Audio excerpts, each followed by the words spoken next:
Hi guys, ഇന്ന് പാകിസ്ഥാനെ കുറിച്ചാണ് നോക്കാൻ പോകുന്നത്. അത് പാകിസ്ഥാനിൽ ഇപ്പോൾ പുതിയ വന്ന ന്യൂസ് അല്ല തന്നെ. പാകിസ്ഥാനുകാർക്കും ചൈനക്കാർക്കും അത്ര സുഖകരമായ ന്യൂസ് അല്ല.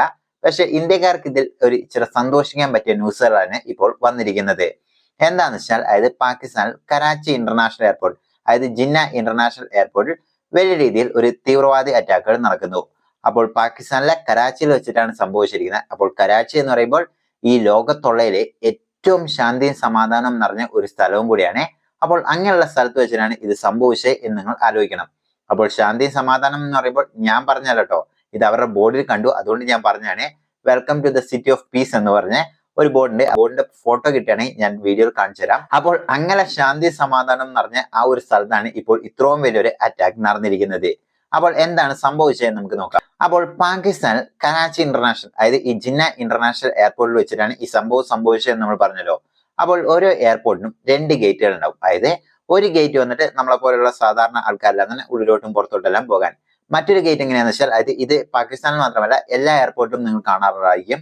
അതായത് രണ്ടാമത്തെ ഗേറ്റ് വേ എങ്ങനെയായിരിക്കും എന്ന് വെച്ചാൽ അതായത് ഇമ്പോർട്ടന്റ് ആയ ഡെലിഗൻസ് വരുമ്പോഴോ അല്ലെങ്കിൽ മറ്റു രാജ്യത്ത് നിന്ന് ആരെങ്കിലും ഇമ്പോർട്ടന്റ് ആയ പേഴ്സൺസ് എല്ലാം വരുമ്പോൾ അവരെല്ലാം തന്നെ സുരക്ഷിതമായി പുറത്തോട്ട് കൊണ്ടുവരാനും അതുപോലെ തന്നെ മറ്റു കാര്യത്തിനെല്ലാം തന്നെ സെക്യൂരിറ്റി മെഷേഴ്സിന് വേണ്ടിയായിരിക്കും ഈ രണ്ടാമത്തെ ഗേറ്റ് ഓപ്പൺ ആക്കുക. അപ്പോൾ ഇങ്ങനെ എല്ലാ എയർപോർട്ടിലും ഉള്ള കാര്യം തന്നെയാണ്.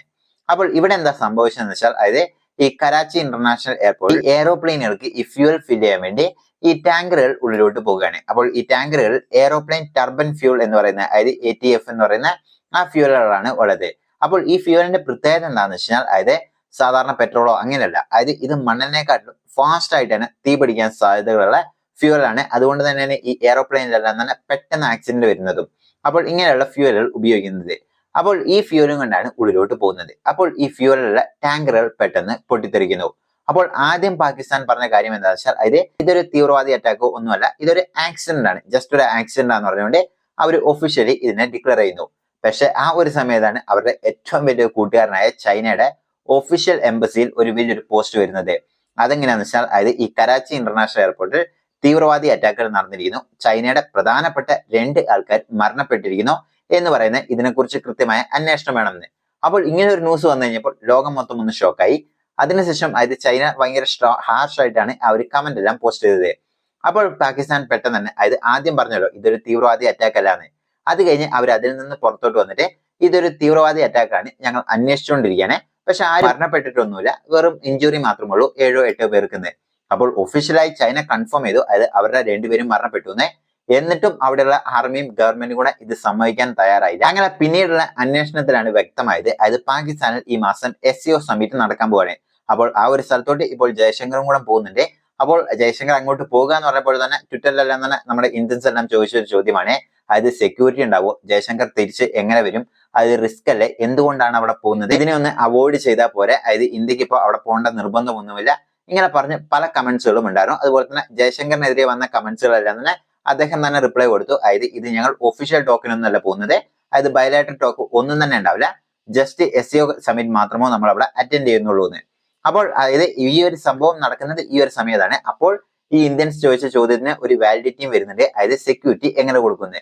അപ്പോൾ കാരണം എന്താണെന്ന് വെച്ചാൽ അതായത് ചൈനയിൽ നിന്ന് ഇൻവെസ്റ്റേഴ്സും അതുപോലെ തന്നെ മറ്റു ആൾക്കാരെല്ലാം തന്നെ ഈ SCO സമ്മിറ്റിന് വേണ്ടി അവിടെ പോവുകയാണ്. അപ്പോൾ ഈ ഒരു നമ്മൾ നേരത്തെ പറഞ്ഞ പോലെ ഗേറ്റ് 2 ആ ഇമ്പോർട്ടന്റ് ആയ ആൾക്കാർ വന്നു കഴിഞ്ഞപ്പോൾ ആ ഡെലിഗൻസിനെല്ലാം സ്വീകരിച്ച് അവർ ഫുൾ സെക്യൂരിറ്റിയുടെ പുറത്തോട്ട് കൊണ്ടുവരികയായിരുന്നു. അപ്പോൾ ആ ഒരു സമയത്താണ് ഈ ഒരു അറ്റാക്ക് നടന്നിരിക്കുന്നത്. അപ്പോൾ ഈ അറ്റാക്ക് നടത്തിയതാരാന്ന് വെച്ചാൽ അതായത് BLA, നമ്മൾ കഴിഞ്ഞ വീഡിയോ അതായത് പാകിസ്ഥാനെ കുറിച്ച് പണ്ടൊരു വീഡിയോ പോസ്റ്റ് ചെയ്തിട്ടുണ്ടായിരുന്നു, BLA എത്രയും പെട്ടെന്ന് പാകിസ്ഥാനിൽ നിന്ന് പിരിഞ്ഞു പോകാൻ പോവാന്ന്. അപ്പോൾ BLA എന്ന് പറയുന്ന അതായത് ബലൂചിസ്ഥാൻ ലിബറേഷൻ ആർമി എന്ന് പറയുന്ന അവരുടെ തന്നെ മജീദ് ബ്രിഗേഡ് എന്ന് പറയുന്ന അവർ ഇതിനെ അക്സെപ്റ്റ് ചെയ്തിട്ടുമുണ്ട്. അപ്പോൾ അവർ ഉപയോഗിച്ച വെപ്പൺ എന്താണെന്ന് വെച്ചാൽ ഇംപ്രസീവ് എക്സ്പ്ലോസീവ് വെപ്പൺ, അതായത് ബൈക്കിൽ ഇങ്ങനെയുള്ള എക്സ്പ്ലോസീവ് വെപ്പൺ ഉപയോഗിച്ചുകൊണ്ട് അവരവിടെ പോയി അറ്റാക്ക് നടത്തിയതാണ്. അപ്പോൾ ഈ ഒരു അറ്റാക്ക് അവർ ടാർഗറ്റ് ചെയ്ത പ്രധാനമായിട്ടും അതായത് പാകിസ്ഥാൻ ആർമിനെയും അതുപോലെ തന്നെ ഗവൺമെന്റിനെയും ലക്ഷ്യമിട്ടിട്ടാണ് അവർ അറ്റാക്ക് നടത്തിയത്. അപ്പോൾ ഈ ഒരു അറ്റാക്കിൽ ഇപ്പോൾ വരുന്ന ന്യൂസ് അനുസരിച്ച് ചൈനയിൽ ചേർന്ന് 7ഓളം അതായത് ഇമ്പോർട്ടന്റ് ആയ അതായത് ചൈനയിലെ ഏറ്റവും പ്രധാനപ്പെട്ട ഇൻവെസ്റ്റേഴ്സ് എല്ലാം തന്നെ ഈ SCO മീറ്റിംഗിൽ എത്തിയ 7 പേരാണ് ഇപ്പോൾ മരണപ്പെട്ടതായിട്ട് സ്ഥിരീകരിച്ചിരിക്കുന്നത്. അപ്പോൾ ഇതിനെ ഉടനെ തന്നെ ചൈന പാകിസ്ഥാനെ മിനിസ്റ്റേഴ്സിനെല്ലാം തന്നെ പെട്ടെന്ന് വിളിച്ച് വറുത്തെടുത്തു എന്നാണ് പറയുന്നത്. കാരണം ഇപ്പോൾ പാകിസ്ഥാന് ഒരു അക്ഷരം തിരിച്ചു പറയാൻ പറ്റില്ല, കാരണം അത്രമാത്രം കടമാണ് ഇപ്പോൾ ചൈനയിൽ നിന്ന് എടുത്തിരിക്കുന്നത്. അപ്പോൾ അതുകൊണ്ട് എന്തേലും പറഞ്ഞു കഴിഞ്ഞാൽ ചൈന മൊത്തമായിട്ടും അവരെ വിഴുങ്ങുന്നറിയാം. അതുകൊണ്ട് തന്നെ ഇപ്പോൾ വേറെ വഴിയില്ലാതെ ആ തെറിയെല്ലാം കേട്ട് അവർ എത്രയും പെട്ടെന്ന് അന്വേഷണം നടത്താം. അതിന്റെ പിന്നിൽ ആരാണെങ്കിലും ഫുൾ പണിഷ്മെന്റ് വാങ്ങിക്കൊടുക്കും എന്ന് പറഞ്ഞു. വാങ്ങിക്കൊടുക്കലൊന്നും ഉണ്ടാവില്ല, കാരണം ഇത് പാകിസ്ഥാൻ പണ്ട് തൊട്ടേ പറയുന്ന ഒരു കാര്യമാണ്. അപ്പോൾ ഈ ഒരു അറ്റാക്കിൽ ഇപ്പോൾ ചൈനയ്ക്കുണ്ടായ പ്രശ്നം എന്താണെന്ന് വെച്ചാൽ, അതായത് ചൈനയുടെ പ്രസിഡന്റായ ഷീ ജിൻപിങ് ഇപ്പോൾ ലോകത്ത് ഇന്ത്യയിൽ വന്നിട്ട് അങ്ങനെ ഒരു അറ്റാക്ക് നടന്നതെന്ന് വെച്ചാൽ ഷീ ജിൻപിങ് എന്തെല്ലാം പറഞ്ഞേനെ. അപ്പോൾ ചൈനയിൽ നിന്ന് പുറത്ത് ആൾക്കാരുണ്ടാവല്ലോ, അതായത് ചൈനയിൽ നിന്ന് പുറത്ത് അമേരിക്കയിലും അതുപോലെ തന്നെ അവിടെയെല്ലാം പോയി പണിയെടുക്കുന്നവര്. അപ്പോൾ അവരെല്ലാം തന്നെ ഇപ്പോൾ ട്വിറ്ററിലും സോഷ്യൽ മീഡിയ എല്ലാം പറയുന്ന കാര്യം എന്താ വെച്ചാൽ, അത് ഷീ ജിൻപിങ് ഒരു ബൊമ്മയാണ്. അതായത് അദ്ദേഹത്തിന്റെ കൈപ്പാവയായതുകൊണ്ട് പാകിസ്ഥാനെ ഒന്നും തന്നെ പറഞ്ഞില്ല. ഇത് ജപ്പാനിൽ വെച്ചോ അമേരിക്കയെ വെച്ചോ ഇന്ത്യയെ വെച്ചോ ഇങ്ങനെ ഒരു കാര്യം സംഭവിക്കുകയാണെങ്കിൽ ഷീ ജിൻപിങ് എങ്ങനെയായിരുന്നു റിയാക്ട് ചെയ്യുക?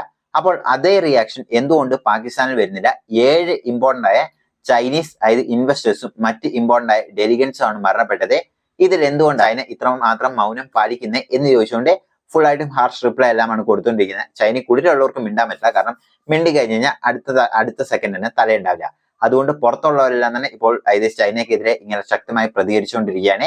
ഇത് ഷീ ജിൻപിങ്ങിനും അതുപോലെ തന്നെ ഇപ്പോൾ പാകിസ്ഥാനുമായിട്ടുള്ള റിലേഷന് തന്നെ വലിയൊരു പ്രശ്നമായിരിക്കുകയാണ്. അതുപോലെ തന്നെ പാകിസ്ഥാൻ ഇന്റർനാഷണൽ ലെവൽ വലിയ രീതിയിലുള്ള പ്രതിസന്ധിയാണ് ഇപ്പോൾ നേരിട്ടുകൊണ്ടിരിക്കുന്നത്. കാരണം ഈ മാസം തന്നെയാണ് SCO സമ്മിറ്റ് നടക്കുന്നത്. അപ്പോൾ ഈ ഒരു മാസം കൊണ്ട് തന്നെ പാകിസ്ഥാൻ നേരിടുന്ന പ്രശ്നങ്ങൾ എന്തൊക്കെയാണെന്ന് വെച്ചാൽ, ഒന്ന് ഇമ്രാൻഖാന്റെ പാർട്ടിയും അതുപോലെ തന്നെ അവരുടെ സപ്പോർട്ടേഴ്സ് എല്ലാം തന്നെ ഇസ്ലാമാബാദ് കംപ്ലീറ്റ് ആയിട്ടും അതായത് ഫുൾ ആയിട്ടും ബ്ലോക്ക് ചെയ്യുന്ന രീതിയിൽ പോയിരുന്നു. അവിടെ നിന്ന് അവർ ഇന്റർനെറ്റ് എല്ലാം കട്ട് ചെയ്ത് അത് ഒരുമാതിരി ഇപ്പോൾ കുറഞ്ഞു എന്ന് പറഞ്ഞു. പക്ഷെ കുറഞ്ഞിട്ടൊന്നുമില്ല, ഇന്റർനെറ്റ് കട്ട് ചെയ്തുകൊണ്ട് തന്നെ പുറത്തുള്ള ആൾക്കാർക്ക് അറിയില്ലാത്തതാണെന്നാണ് പറയുന്നത്. അതുപോലെ തന്നെ ഈ BLA എന്ന് പറയുന്ന ഇവരുടെ അറ്റാക്കുകൾ നടക്കുന്നു, ഇതിന്റെ കൂടെ ടെററിസ്റ്റ് അറ്റാക്കുകൾ നടക്കുന്നു. അതുപോലെ തന്നെ ഇപ്പോൾ പാകിസ്ഥാൻ മിലിറ്ററിയും അതുപോലെ തന്നെ ഇപ്പോഴുള്ള ഗവൺമെന്റും കൂടെ ഇപ്പോൾ എന്ത് ചെയ്യണം എന്നുള്ള അവസ്ഥയിലാണ്. കാരണം SCO സമ്മിറ്റിൽ എന്തേലും ഒരു പ്രശ്നം, അതായത് ഇപ്പോൾ ചൈനയുടെ ഇമ്പോർട്ടന്റ് ആയ ഡെലിഗൻസ് ആണ് ഇവിടെ പെട്ടത്. പക്ഷെ ഇതേപോലെ വേറെ എന്തെങ്കിലും കാര്യങ്ങൾ വേറെ ഏതെങ്കിലും രാജ്യത്തിന് പറ്റി കഴിഞ്ഞാൽ അത് വലിയൊരു പ്രശ്നം പാകിസ്ഥാൻ നേരിടും. അതുകൊണ്ട് തന്നെ പാകിസ്ഥാൻ ഇപ്പോൾ പേടിച്ചാണ് ഇരിക്കുന്നത്.